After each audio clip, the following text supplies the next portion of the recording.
का दिन था, छुट्टी का दिन था और chief justice of Pakistan Umar Ata Bandial साहब की तरफ से एक तकरीब में ख़िताब किया गया है। उनका जो ख़िताब है उससे कुछ चीज़ें बड़ी क्लियर हुई हैं और सामने आई हैं और वहाँ से आपको आइडिया हो जाएगा कि वो किस स्टेट ऑफ माइंड में है। यानी मैं क्या सोच रहा हूँ ये मैं अपने प्रोफेशनल काम को करते हुए तो शायद नहीं बता पाता, लेकिन जब किसी जगह पे मुझे खुलकर बात करने का मौका मिलता है, अपनी बात सुनाने का मौका मिलता है, तो तब लोगों को आइडिया हो सकता है कि मेरे दिमाग में क्या चल रहा है। इसी तरह चीफ जस्टिस ऑफ पाकिस्तान जिस सिचुएशन से आजकल गुजर रहे हैं, उस माहौल में उनका एक कॉन्फ्रेंस से जो खिताब है ये जस्टिस कार्नियल कॉन्फ्रेंस थी और वहाँ पे उन्होंने खिताब किया है।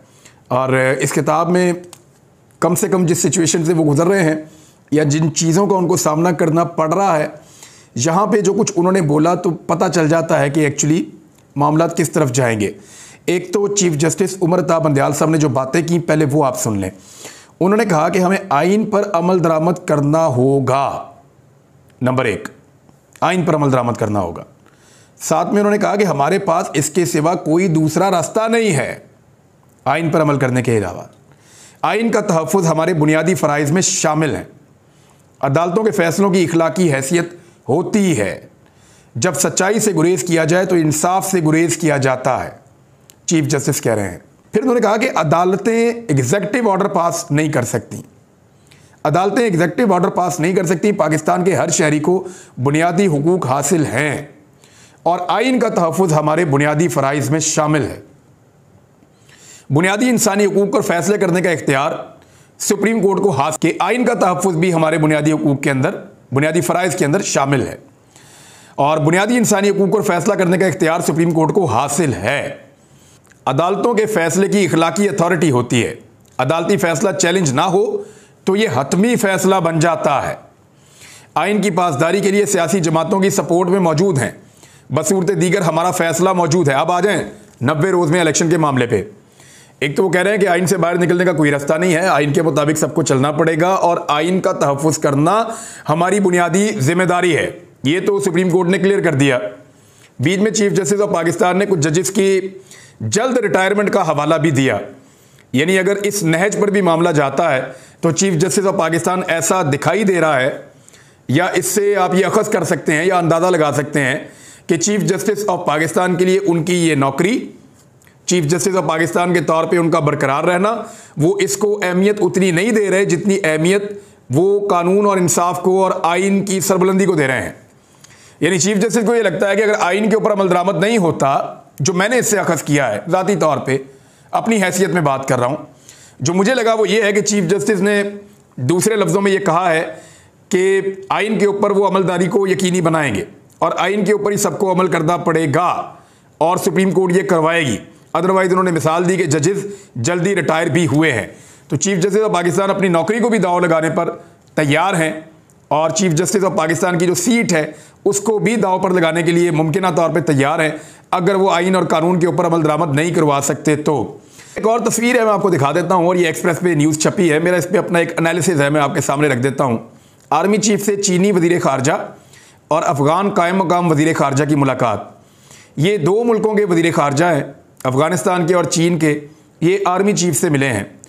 Army chief general Asim Munir से चीनी स्टेट काउंसलर और वज़ीर ख़ारजा चिंग किंग और अफ़गान कायम मकाम वज़ीर ख़ारजा अमीर मुत्तकी की अलग-अलग मुलाकातें हुई हैं, जिसमें सी पैक, अफ़गानिस्तान की सूरत हाल और ख़ित्ते में क़याम अमन पर तबादला ख्याल किया गया और बाहमी दिलचस्पी के उमूर पर भी तबादला ख्याल किया गया। आर्मी चीफ के हवाले से आगे खबर है। लेकिन मैं एक चीज़ आपको बताऊँ, पाकिस्तान किस दिन तरक्की करेगा और किस दिन आगे बढ़ेगा, जब ये मुलाकातें आर्मी चीफ को नहीं करनी पड़ेंगी, या आर्मी चीफ जब ये मुलाकातें नहीं कर रहे होंगे। यानी उनका क्या काम है वज़ारत ख़ारजा के मामलात के अंदर आकर मुलाकातें करने का? गैर ज़रूरी ड्यूटी है जो उनके ज़िम्मे पड़ी हुई है और इस ड्यूटी से जितनी जल्दी पाकिस्तान के इदारे जान छुड़ा लेंगे उतना बेहतर है। तो ख्वाजा आसिफ वज़ीर दिफा पहुँचे हैं जी बरतानिया, क्योंकि शहबाज शरीफ साहब भी वहाँ पे हैं, तो आम मामला तय किए जा रहे हैं। तो ख्वाजा आसिफ वहाँ पे मौजूद थे उसमें एक होटल में और वहाँ उन्होंने अपना मनपसंद मीडिया बुलाया। एक आधे सहाफ़ी को छोड़ के ज़्यादा वो मनपसंद लोग ही थे, उनको बुलाया। और ये सहाफ़ी ऐसे हैं, आप यकीन करें कि मैं एक दिन ये सोच रहा था कि जो सवालात ये नवाज शरीफ से पूछते हैं, क्या नवाज शरीफ अपने आप से खुद वो सवाल शीशे में देखकर पूछ सकता है? मुझे ऐसा लगा कि नवाज शरीफ को खुद शर्म आ जाएगी कि यार ये किस तरह के भोंगे सवाल आते हैं जो मैं अपने आप से पूछ रहा हूं। यानी अजीबोगरीब किस्म के सवाल होते हैं। ऐसा लगता है कि नवाज शरीफ खुद से खुद ऐसा सवाल नहीं पूछ सकता कि उनको भी लगेगा कि यार ये कौन सी सहाफत है। लेकिन इसके बावजूद वहां बरतानिया में पूरी सहूलतकारी फराहम की जाती है।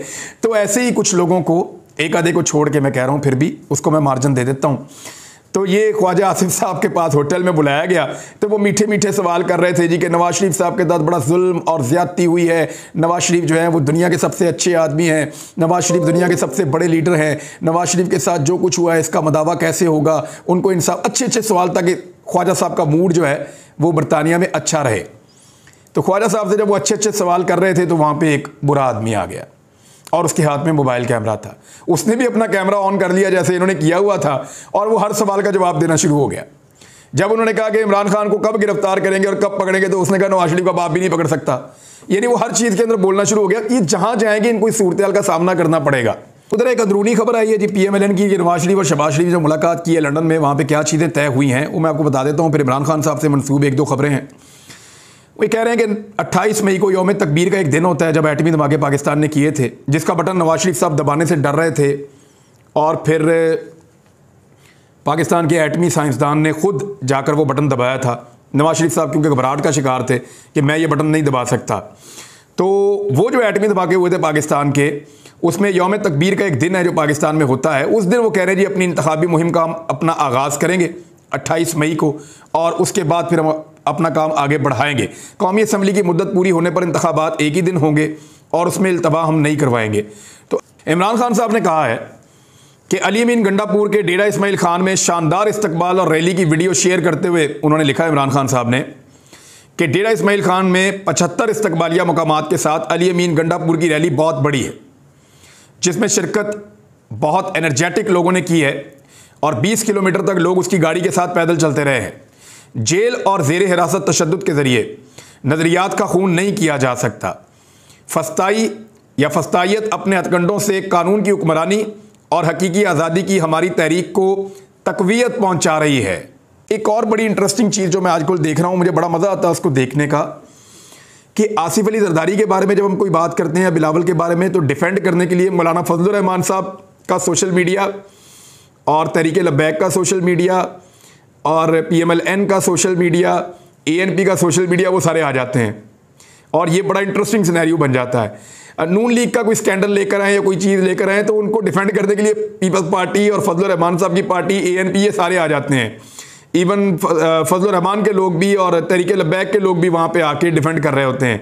अच्छा, फजलुर रहमान की कोई बात हो जाए तो पीपल्स पार्टी उनको डिफेंड कर रही होती है। उधर एक मौलाना निगार है मर्दान में, उसने नाज़िम सईद नामी एक सियासतदान है जो पाकिस्तान तहरीक इंसाफ का मकामी सियासतदान है, उसके बारे में तकरीर में कुछ ऐसे जुमले बोले जो नहीं बोलने चाहिए थे, गलत बात की, और ये कहा कि ये शख्स, उसके बारे में कहा कि पैगंबर के दर्जे से कंपेयर किया। तो मैं एक चीज़ आपको बताऊं कि एक तो ये इंतहाई नामुनासिब बात है जो मौलाना निगार ने की थी, उसे गिरफ्तार करके सज़ा होनी चाहिए थी, लेकिन उस शख्स को डंडों से, पत्थरों से और मार मार के वहीं पे कत्ल कर दिया गया। और दूसरी बात यह है कि जिस शख्स के बारे में उसने बात की थी, नाज़िम सईद, वो वहीं पे मौके पर खड़ा हुआ था और उस शख्स ने उस मौलाना को मना किया बार बार कि ये मत करो, ये मत करो, और बाद में उनसे माइक ले लिया। तो मौलाना ने जो किया उसके बाद जो लोगों का रद्द-ए-अमल है वो आपके सामने है, लेकिन गिरफ्तार करके कानून के मुताबिक सज़ा हो तो वो ज़्यादा बेहतर रहता है। और ये चीज़ें जो हैं खुद कानून को हाथ में लोगों को नहीं लेना चाहिए।